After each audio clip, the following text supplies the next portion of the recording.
Our little love, we talked about it, who we were and who we'd be. The color of your eyes, they looked brown to you, green to me. We talked about the world like it would all be ours someday.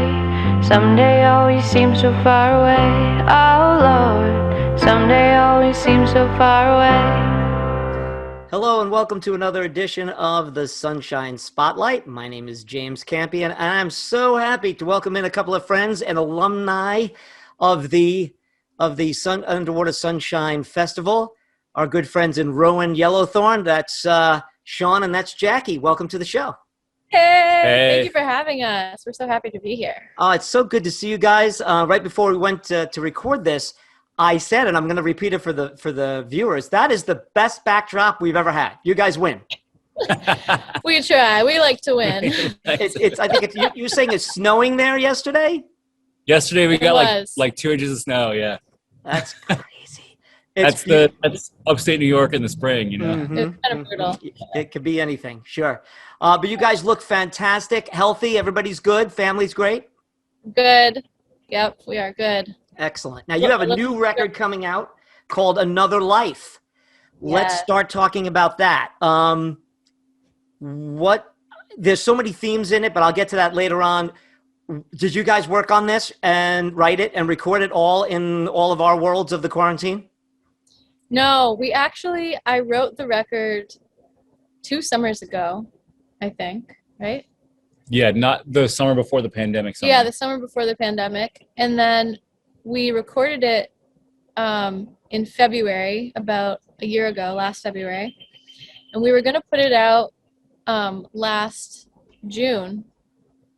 But then with the pandemic, we held it back for almost a year until... we were able to squeeze it in. I think our mastering was on... Yeah, we squeezed in our recording and everything, but then the release plan got all messed up. So. I think it got mastered on the day before St. Patrick's Day last year. Mm-hmm. So, like, we barely just finished it and then full-on shutdown. Yeah, but we've been kind of, like, sitting on it for almost a year, which has been kind of difficult.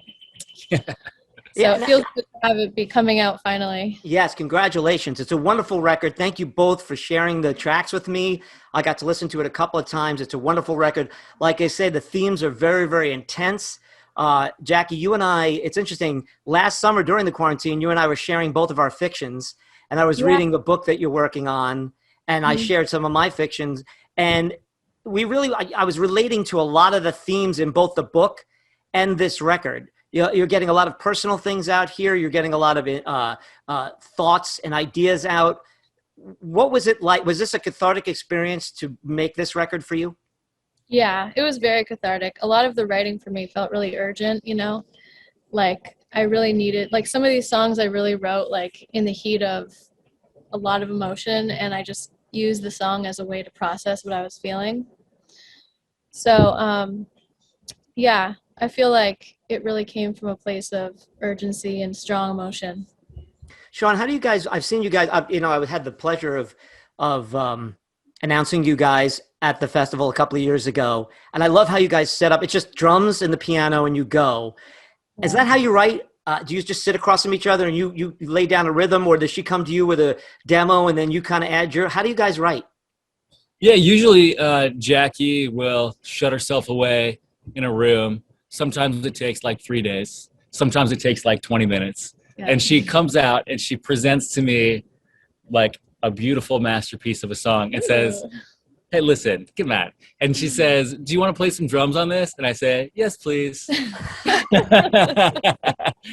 And then, like the way we work that out is like, from there, we'll sit down and we'll just play it a bunch of times and we'll like add parts or tweak things and like, or change timing or like move parts around a little bit. And usually she'll say like, can you do less cymbals? Yeah, I don't like the sound of cymbals. I hate it. You guys are the second couple we've had. We had Fair Hazel on, Hugh and Danielle in one of our earlier episodes.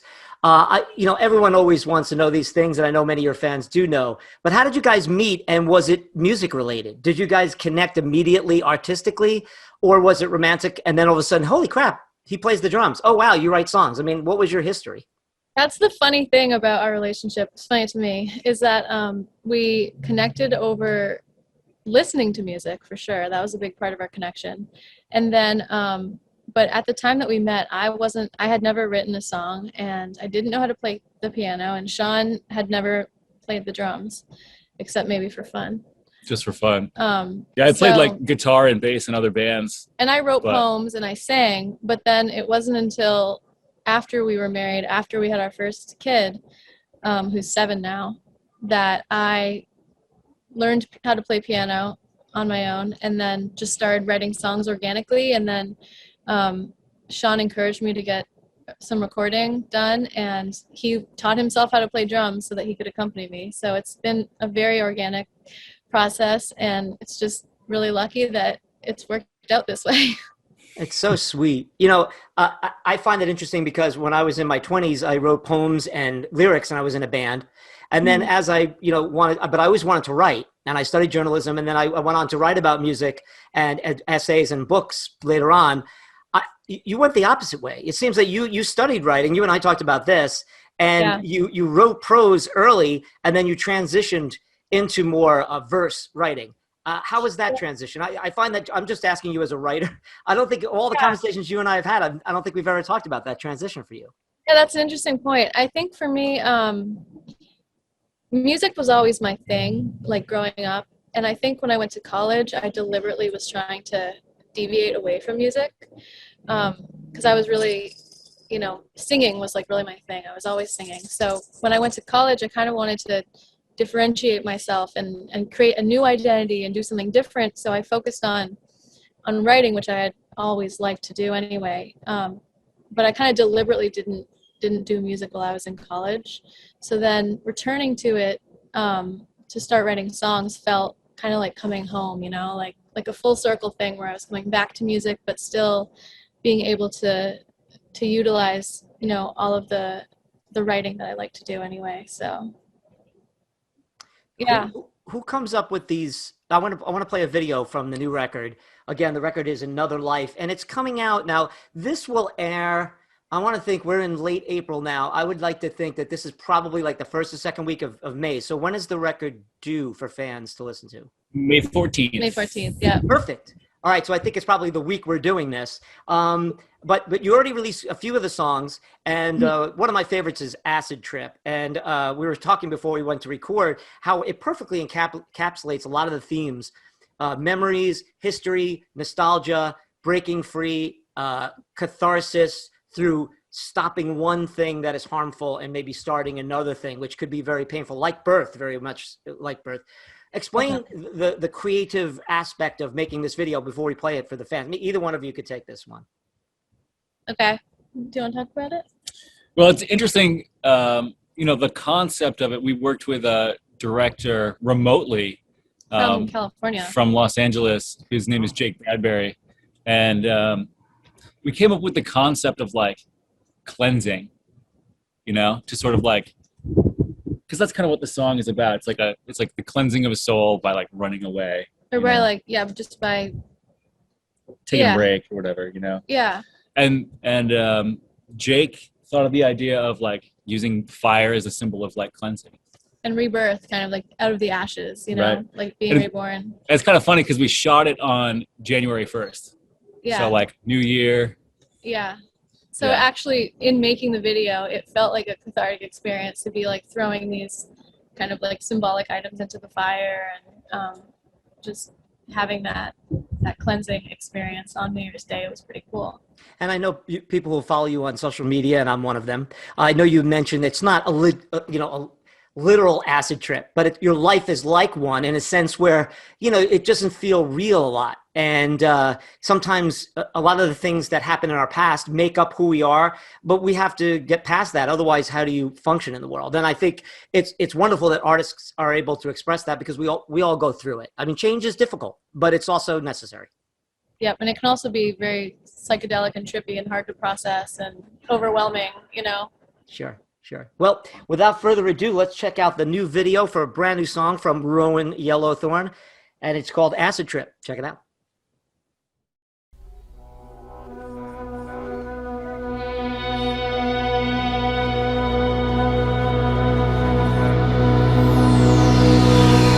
Always thought I wasn't good enough, 'cause nothing's good enough for you. tried to tell you what I was feeling, but you didn't want me to. There's a door that I've been holding open, even when my friends told me to let it go. There's a hope that I've been holding on to in the face of everything you've shown. Yesterday I let it go. When you know, you know.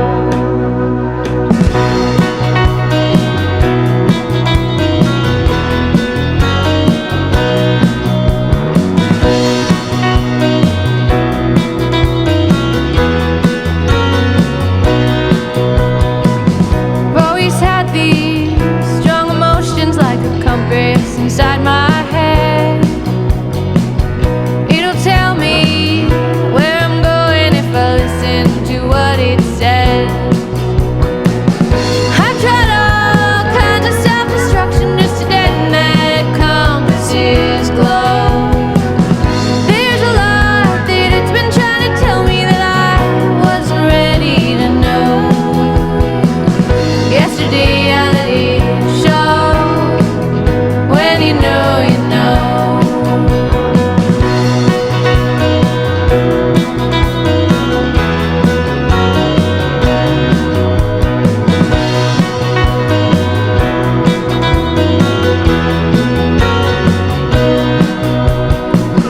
I've tried all kinds of self-destruction just to deaden that compass's glow. There's a lot that it's been trying to tell me that I wasn't ready to know. Yesterday I let it show. When you know, you know. I feel happy when I'm going on the road somewhere new. All alone my mind can wander, I can do what I wanna do.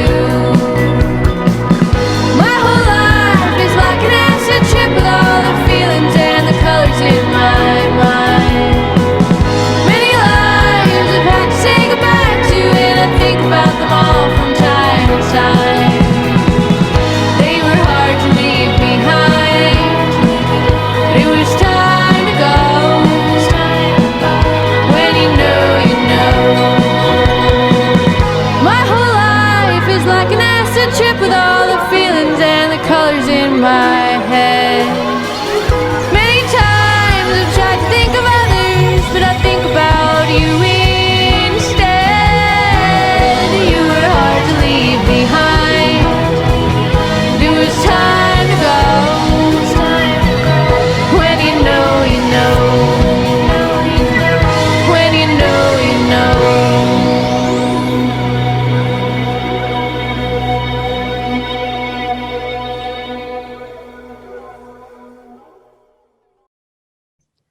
And there it is, Acid Trip, brand new song from Roan Yellowthorn. They also have a new song called Stranger, and I'm going to ask Jackie and Shawn about that in a second. But we've been joined by another guest, and I never allow people or animals to come on this show without at least announcing them. So who's this who's joined us here? This is Hamlet. His name is Ham for short. And he's almost 9. We've had him for a really long time, and he's part of our family, and he's kind of our mascot. Very nice.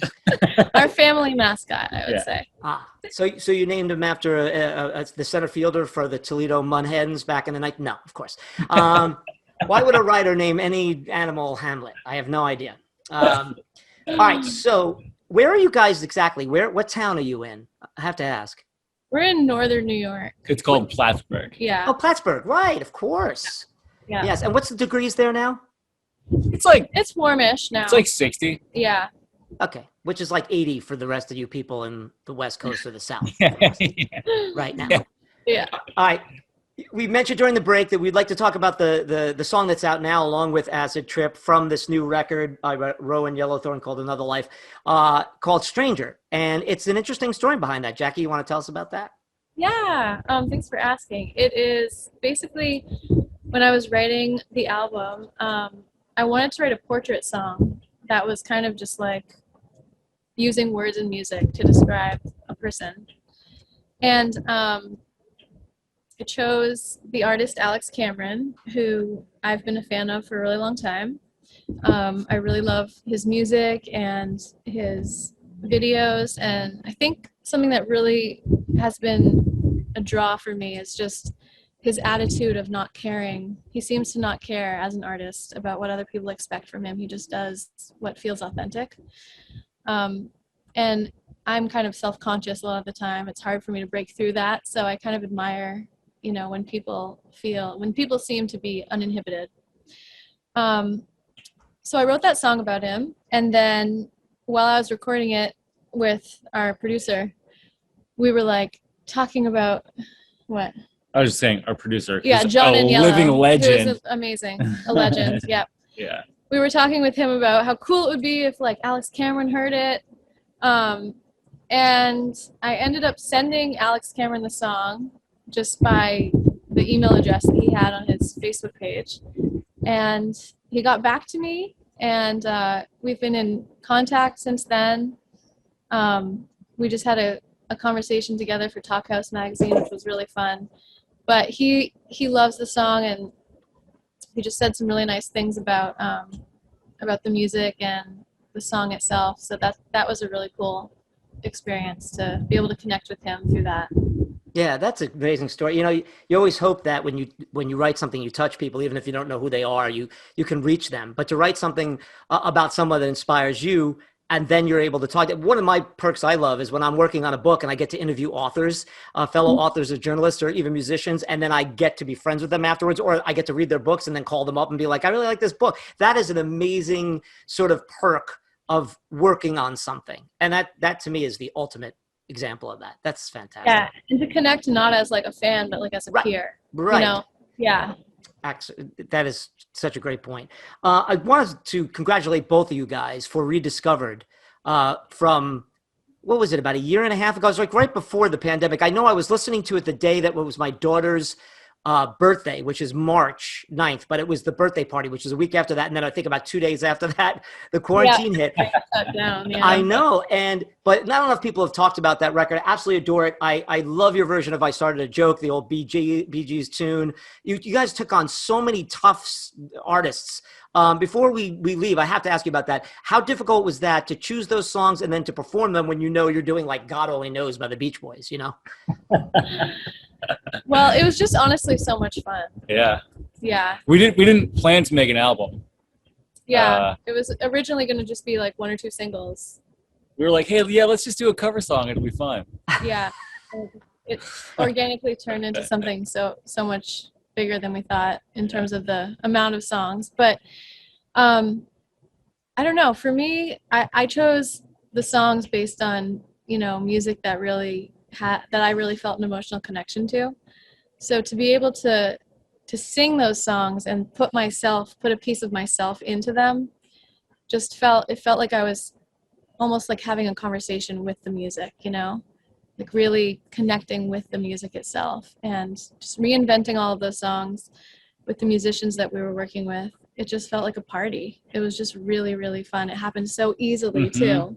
Yeah, just like the musicians who played on it are like fantastic people, and we were all just hanging out in the live room, and the energy was just like fantastic. Like everybody was having fun. There were no like weird, you have to play this part here. No, it was just like everybody just feeling pretty organic, kind of going with the vibe of the song. It was really fun. Yeah, and I love working with people who are just so good at what they do that like you don't have to worry about what they're going to do. You just say go for it, and they just do whatever they do, and everyone is doing amazing work at the same time, and it creates something really great. I have to say, it's always endearing to see a couple being artists together, creating together. I just love on Friday nights having a couple of beers and playing the guitar with my wife and singing songs, but you guys are creating, playing, and of course, in the past, performing. That's coming up at some point. Every time I've been doing the show now, I think since last September, I think this is our 17th or 18th one. And every time I ask the artists, I know you miss performing, but how do you see promoting another life? How do you see this next 6 months? Do you envision yourself playing shows again? I mean, what are you thinking? Do you want me to take this one? You can answer, yeah. Do you want me to talk about the little plan here? Yeah. Let me just first, before you say that. I think what this has shown us, like, about touring is that we do not want to unnecessarily, like, drive really long distances to play random shows. You know, like, there's so much energy that goes Finally into that. curating shows. We really want to be, like, intentional, you know, about that, I think, moving forward. Yeah, for sure. Yeah. So we actually developed a plan. Shawn developed it, actually. I developed a plan, and a harebrained scheme, and I got Jackie to agree to it, basically. Okay. Is All right. So we are fortunate enough to have both got our vaccines, so Yes. we're good for the most part. We are going to do a tour. However, we will be doing a cross-country tour. However, we will not be playing venues. We're going to do at least 10 stops or 11 stops or 11 songs. In an RV, in an across the RV, United States. across the country, and at each really cool location that we go to, we're going to do one performance video, and we're going to release them on YouTube. So it'll be like a Great. cross-country, another live tour. Maybe we'll call it the Acid Trip. I don't know. We're A still working on virtual it. tour. Ken Kesey already did that. I was going to say you could paint a bus, but then now The literally, electric Acid Trip. right. Literally, we're talking about the Partridge Family now. Now we're just totally talking about a family just driving in a bus across the country playing. That is a great idea. That is a fantastic idea. Well done, Shawn. Absolutely. Once in a while, I come out with something halfway decent. So. Take the bow when you can get it. Yes. So listen, I wish I could talk to you guys for hours. I really miss you. I miss everyone from the festival. It's great chatting with Jackie when I can about writing and other things. I guess the last question I would ask is that what's besides just the future of what you're going to do with this music and with the playing and the RV and everything else, how do you envision the rest of 2021? Do you have positive vibes about it? I'm hopeful. You know, I hope. I miss people. I miss you. I miss just connecting, you know, like in person with people. So I hope that the rest of this year allows us to do more of that and make up for a little bit of the lack that we've had for the past year or so. Yeah. All right. Well, thank you both, Shawn and Jackie. Roan Yellowthorn, brand new record is Another Life. Thanks for joining us on Sunshine Spotlight, and stay healthy. And I can't wait to hear about this tour. This is going to be great. Thank you. Thank you so much for talking to us. It's always a pleasure. Sitting in a hotel room with no one but yourself. Are you happy with the man you are? Do you like what you see? I heard you sing and wondered how you could feel so free. Bam! Beautiful. And